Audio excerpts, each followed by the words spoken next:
Bill and Dave are on the lam, not a scam. Grab your cam, could be in a traffic jam or maybe in Siam.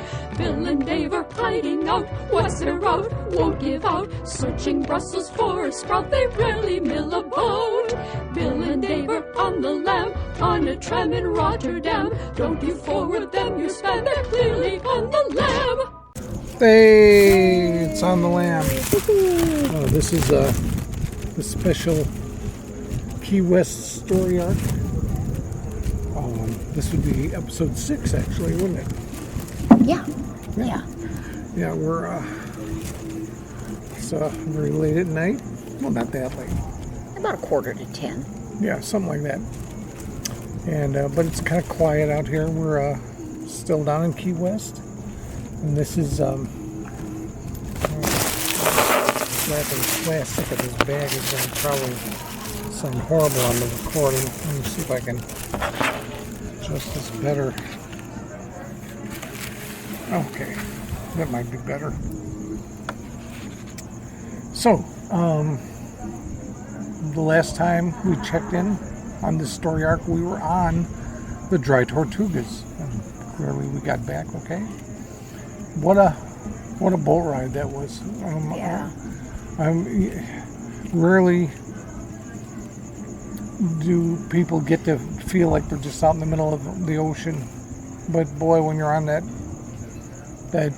little spit of key that Fort Jefferson is built on, and you walk around it, and all you can see on any side of you is the blue sea, the deep blue sea, the deep blue ocean, varying colors of blue.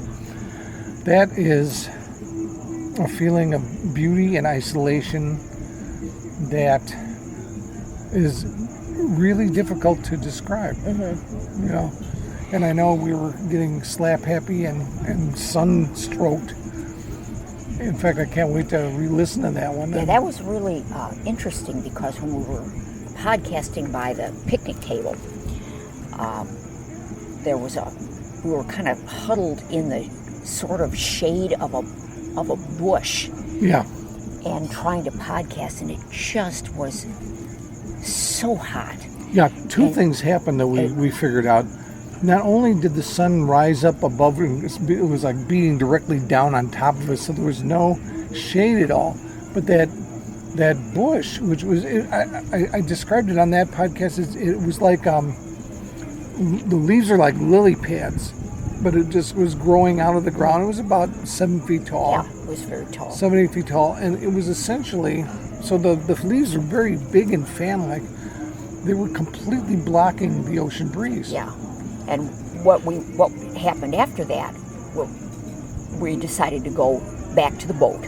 Yeah. And just have some water. And some cooler, it's air conditioning in there. We decided to go in, and quite a few people were in there. It was the tail end of the lunch time, I think, when we went in there. And so a lot of people were just kind of sitting in there and finishing their lunch. And so we sat down, had some water, and we hadn't gone to the beach yet, and we kind of both wondered, are we going to be able to even tolerate it? And once we got out on the beach, it was very cool and pleasant. It was beautiful. And then we took a walk on the moat wall, which went all the way around the fort, and that was gorgeous. Yeah, and that's pretty much the island. Yeah, I wasn't hot at all. It was just because we were getting the breeze. It really wasn't that hot of a day, but just where we were standing, where the sun was, and the fact that we got no breeze was just like, thought I was going to have sunstroke or something. Yeah, so we got home, and well, first of all, it was a very calm ride back. Yeah, it was beautiful.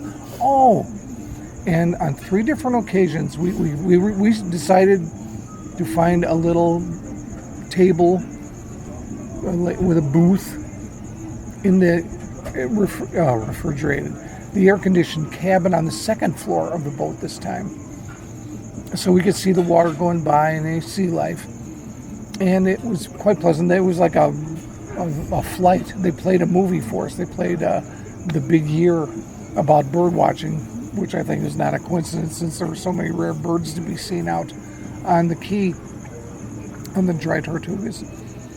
It was sanctioned nesting place for many rare birds. But we were in there, and during, I would say, the first third of our trip back, so we're out over the remote ocean at this point, the Gulf/ocean. I saw bursts of flying fish shooting out of the water, like as the boat went over where they were, they leapt out of the water and leapt away from the boat. And poor Marge, I kept trying to tell you. I was facing the wrong way. Yeah, you're facing the wrong way. And the last time, and you tried watching for a while, I said, they're going to happen again, I know it. You turned around, the second you turned around, there was the third and final one that I ever saw. But that was exciting, seeing flying fish live, not just a movie of them. I'm still very excited about it. So that was a big event. And we talked, I think, did we mention this girl that... I don't think so. Okay, when we were coming over, she came over and maybe they She was a member of the crew on the boat. Yeah. They tell people, probably mix with the people, mix with the passengers, find out, talk to them, find out what their story is. And so I had a feeling that's what she was doing. She just came and sat down across from us. This is when we were still sitting out on the aft portion of the ship. And she just started talking to us, very friendly girl, asking us, where we're from and this and that. We learned about her. We learned that she was from the Pacific Northwest. No, originally she's from Minnesota. Right, and then she's kind of been all over trying to. She did not like Oregon because she got very depressed living there. The long rainy winters, no sunshine. She says she's a very cheerful person, and it just didn't fit with her. And then she was in Belize, I think, and she ended up in Key West. And she said she loves Key West, and some friend of hers found the opening for her on this. It's called the American. The Yankee Freedom. The Yankee Freedom. The ferry is 3. called the. Yeah, this is there's the 3 boats. The one we rode on yesterday is the newest one. Yeah. And this is the Yankee Freedom 3. And so she's a crew member on there, and we found out later her name is Liz. So a shout out to Liz. But we got to. It turned out she was the bartender in the refrigerated. I keep saying refrigerated, in the air-conditioned cabin on our way back. And so we were chatting with her a little bit. And I stood up to get a drink from her. I got a beer and pina colada. I got a pina colada, which was really good. She didn't make it she mixed it. Yeah, it wasn't a frozen mix or anything. No. She mixed it herself. It was really a good, strong scented one. But I noticed that she had been sketching. And she was a sketcher, and I'm always sketching. Dave was always kidding me about my sketching on the podcast. She had seen me sketching at our little booth table, seats by the windows. And she said I just looked so peaceful and calm sketching. She decided to pull out her pad and sketch. So she's an artist too, and she was telling me about how she can draw things when she looks at them. She can copy them, but when she tries to do them out of her head, all she can really do is our cartoons, and that sort of actually describes me. If I'm working off a model, some still life or a person or something like that, I can make it fairly, give it a realistic look to it. But if I'm just left to my own devices, I always veer to the cartoon. And I think that's just a kind of artist you are. I don't think you should try to unlearn that or anything. But so it was a kind of a nice supportive thing. And so hi Liz, it was really nice that we could meet you and chat with you. It was. I tasted that pina colada of yours, man. That was another thing about the pina colada. I had taken. Well, we both taken. We both taken Dramamine. because and there were some issues with seasickness with we heard some seasickness. Yeah, all right. A lot, particularly on the way over. On the way back, everybody was pretty much zonked out sleeping. Yeah, and seas were pretty calm too. Yeah, they were. So we had taken Dramamine, and I had this pina colada, and the Dramamine is good for all day, so it must have been kicking in on one of its time release things. When I had this pina colada, it just knocked me out. I just didn't even. Yeah, you got hit pretty hard by that thing. It knocked me out, and when we got back to the room. We had made plans to go out drinking late. Because we got back, we ate at a little place called Harpoon Harry's. Yeah, that was just which was right across the street from the dock, and had a little sandwich. Yeah, because we'd eaten on the boat and everything, so we weren't real hungry, but we needed a little something. Our intention was to eat a snack, and then go back to the room, relax for a while.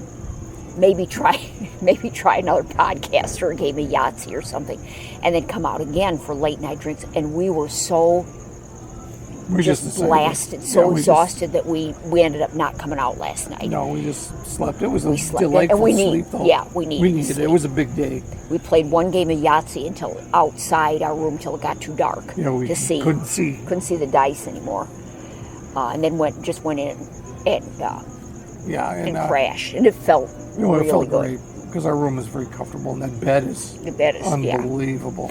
I've never been on such a comfortable bed in my life.